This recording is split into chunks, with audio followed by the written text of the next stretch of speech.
tranquille, hein, parce que moi, moi, c'est du culot. Pas. Non, j'en ai pas là, pour le coup. Méthodologie à fond et bien se préparer avant l'épreuve. Réviser à l'avance. Se renseigner, se préparer, être organisé. Réviser, être sérieux, concentrer en cours, et voilà. Avoir confiance en soi. Toujours croire en soi. C'est pas parce que tu as échoué peut-être à cette question, ça se trouve que pour toi tu as échoué, mais pour le correcteur c'est bon. Il faut savoir se faire confiance. Faites de bonnes révisions et tout se passera bien.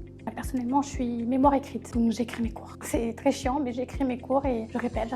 Prendre son temps et s'écouter et ne pas trop se prendre la tête et stresser. Il faut s'entraîner au préalable avec un exercice type. Il faut quand même être assez organisé. Il faut vraiment se mettre dans la tête bien avant les épreuves. Réviser en avance, pas réviser à la dernière minute et être concentré en cours. Un conseil, c'est tout d'abord en amont d'être vraiment à l'écoute par rapport aux examens, par rapport à l'enseignement des professeurs, de vraiment acquérir toutes les connaissances requises et par la suite, il y aura moins de travail à la maison et de rester quand même un minimum assidu à la maison.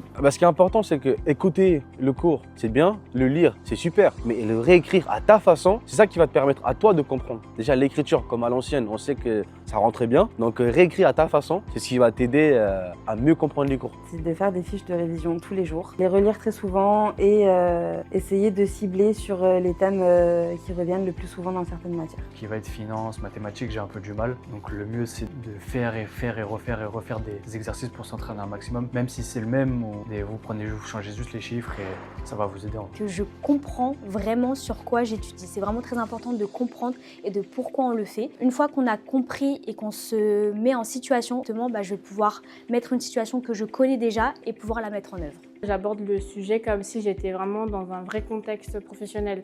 Ce qui fait que je réponds avec une méthode scolaire, mais en rajoutant des connaissances extérieures. C'est aussi beaucoup me renseigner sur Internet, sur soit réseaux sociaux ou vraiment recherche Internet simple, sur par exemple des sujets qui ont déjà pu être posés pour un peu se mettre dans l'univers de la matière. Sur YouTube, vraiment si vous ne comprenez pas un chapitre, ça sauve des vies. Du coup, ça serait de pas spécialement me focus sur les examens. Quelqu'un de très sportif, donc j'essaye de m'évader la tête avec le sport à côté. Il faut vraiment penser aussi à votre psychologique, parce que pour le coup, si vous vous bourrez la tête ou que vous n'êtes pas spécialement bien dès le départ des examens, vous n'irez pas jusqu'au bout et c'est pas le but.